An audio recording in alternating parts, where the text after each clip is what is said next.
প্রিয়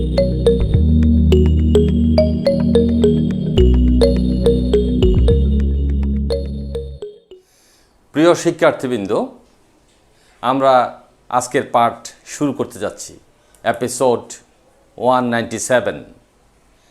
আজকের এপিসোড যথারীতি বিবি অনার্স অ্যাকাউন্টিং এবং বিবিএস পাস থার্ড ইয়ারের জন্য প্রযোজ্য এবং আমাদের আলোচিত সাবজেক্ট কস্ট অ্যাকাউন্টিং বা উৎপাদন ব্যয় হিসাব বিজ্ঞান আর আলোচিত চ্যাপ্টার লেবার বা শ্রম এর ক্লাস নম্বর 11। আমরা একটি দীর্ঘ পথ পাড়ি দিয়ে আসছি শ্রম বা লেবার এই চ্যাপ্টারটা আলোচনা করতে গিয়ে। প্রিয় শিক্ষার্থীবৃন্দ, আশা করি তোমরা এই চ্যাপ্টারটাকে বেশ এনজয় করছো এবং তোমাদের প্রতিক্রিয়া জেনে আমি খুব খুশি হয়েছি যে তোমরা আমাকে বা আমার এই পাঠ খেয়ে তোমরা সাদরে গ্রহণ করেছো এবং ডেইলি ফলো আপ দিচ্ছ এবং এটাও জেনেছি যে তোমরা এই এপিসোডগুলোকে শেয়ার করো, সাবস্ক্রাইব করো, লাইক দাও ইত্যাদি ইত্যাদি। এই বিষয়গুলি আমাকে উজ্জীবিত করে। আমি এই জন্য তোমাদের প্রতি সাধুবাদ জানাই, তোমাদেরকে অভিনন্দন জানাই। চলো আমরা আমাদের পাঠ শুরু করি। আজকের পাঠে তোমরা যা জানতে পারবে, মজুরি প্রদানের বিভিন্ন পদ্ধতি। আমরা এই পদ্ধতি নিয়ে আলোচনা শুরু করেছি আরও 2টি এপিসোডের মধ্যে। আজকে এই পদ্ধতির 3য় পাঠ এবং আজকে আমরা আরেকটি পদ্ধতি নিয়ে আলোচনা শুরু করব। সেই পদ্ধতির মধ্যে প্রথম পদ্ধতি হচ্ছে হাই টাইম রেট মেথড বা উচ্চ সময় হার পদ্ধতি। কি? হাই টাইম রেট মেথড বা উচ্চ সময় হার পদ্ধতি। এই পদ্ধতিতে উৎপাদন বৃদ্ধির জন্য উৎসাহ প্রদানের, খেয়াল করো কথাটা, কি বৃদ্ধির জন্য? উৎপাদন বৃদ্ধির জন্য উৎসাহ প্রদানের উদ্দেশ্যে স্বাভাবিক সময় হার অপেক্ষা উচ্চ হারে মজুরি প্রদান করা হয়।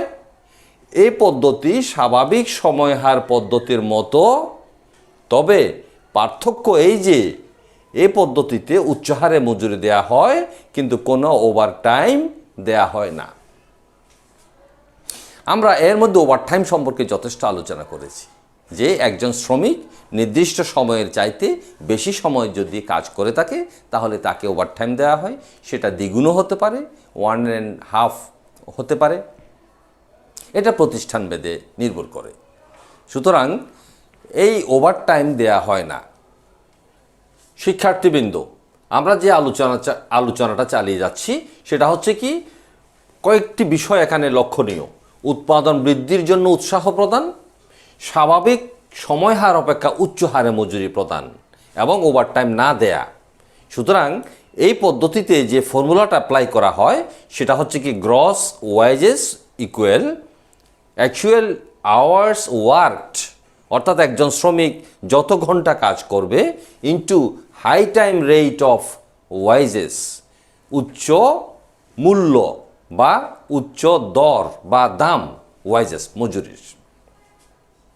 যেমন আমরা সামনের প্রশ্নের আলোচনায় দেখব, তবে এর আগেই বলে রাখি যে আমার মজুরি যদি রেট হয় 20 টাকা আর সময়ের কারণে যদি আমি এখন শ্রমিকদেরকে বলি যে তোমাদেরকে এই মাসে উৎপাদনের জন্য 25 টাকা করে মজুরি দেয়া হবে, তাহলে তারা খুব স্বতঃস্ফূর্তভাবে উৎসাহের সহিত উৎপাদন কাজে নিজেদেরকে নিয়োজিত রাখবে।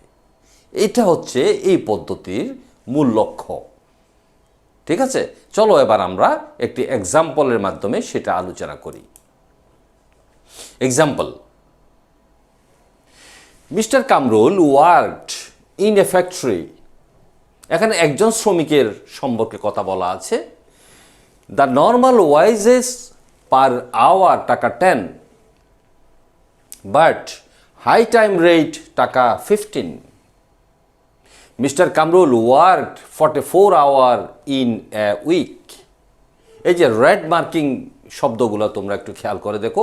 নর্মাল ওয়াইজেস 10 টাকা, হাই টাইম ওয়াইজেস 15 টাকা, আর কামরুল কাজ করেছে 44 আওয়ার। এখন আমাদের করণীয় কি? ক্যালকুলেট মিস্টার কামরুলস ওয়াইজেস, মিস্টার কামরুলের মজুরি নির্ণয় করা। আমি যে কথাটা বলেছিলাম যে 20 টাকার মধ্যে 25 টাকা দিলে ওরা উৎসাহ নিয়ে কাজ করবে, আলোচিত প্রশ্নে 10 টাকার জায়গায়, নর্মাল 10 টাকার জায়গায় 15 টাকা করে মজুরি দেয়া হবে প্রতি ঘন্টায়। সে কাজ করেছে কত ঘন্টা? 44 আওয়ার, 44 ঘন্টা কাজ করেছে। সুতরাং তার মজুরির পরিমাণ কত? চলো সলিউশন কি। প্রথমে সূত্রটা দেখছি আমরা, gross wages equal actual hours worked into high time rate of wages.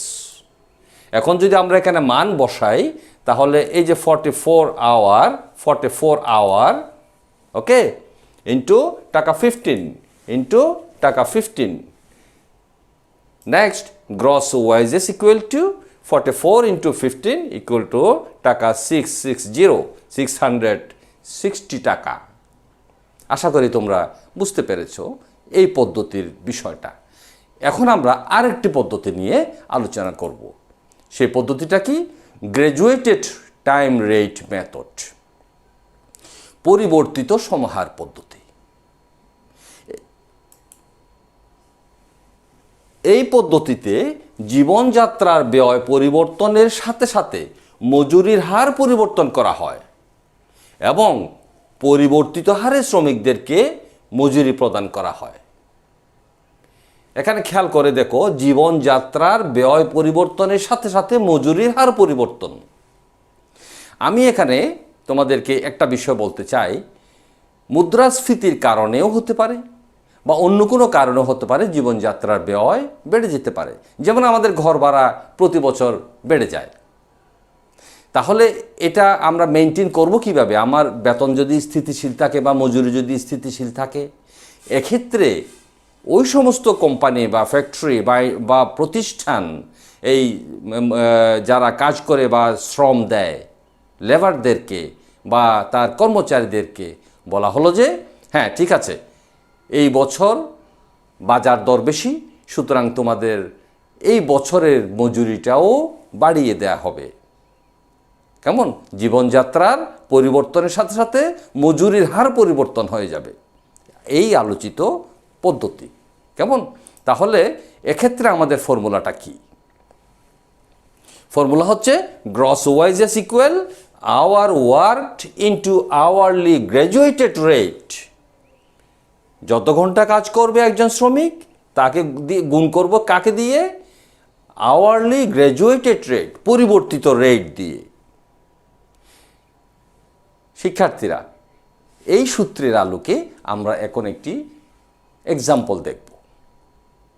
Example হচ্ছে কি, mister Jamal worked in a factory. The normal wages per hour টাকা 10। Mister Jamal worked 40 hour in a week for increasing daily expenses. দেখো আমার সাথে আলোচনার সাথে প্রশ্ন মিলে কিনা। For increasing daily expenses the factory has decided to provide taka 12। দেখো কত টাকা? 12 টাকা পার আওয়ার, কিন্তু অ্যাকচুয়ালি রেট কত ছিল? টাকা 10। এক্ষেত্রে বর্তমানে রেট দেওয়া হচ্ছে কত? 12 টাকা। আমাদের করণীয় কি? Calculate mister Jamal's wages. চলো আমরা এবার সলিউশন দেখি। সূত্রটা লিখলাম, gross wages equal hours worked into hourly graduated rate. যদি মান বসাই, gross wages equal 40 hour, 40 hour কোত্থেকে? এই যে 40 আওয়ার ইন্টু টাকা 12। টাকা 12 কোত্থেকে? ওই যে পরিবর্তিত টাকাটা। Has decided to provide taka 12। So gross wages equal to 40 into 12 equal to টাকা 480, অর্থাৎ 480 টাকা। আশা করি তোমাদের বিষয়টা ক্লিয়ার হয়েছে। আমরা আজকে আলোচনা এখানে সীমাবদ্ধ রাখছি। নেক্সট ক্লাসের প্রস্তুতি নাও। Welcome to next class. তোমরা ভালো থেকো, সুস্থ থেকো প্রিয় ভিউয়ার্স এবং সম্মানিত অভিভাবক মণ্ডলী। আপনারাও ভালো থাকুন, সুস্থ থাকুন। আসসালামু আলাইকুম।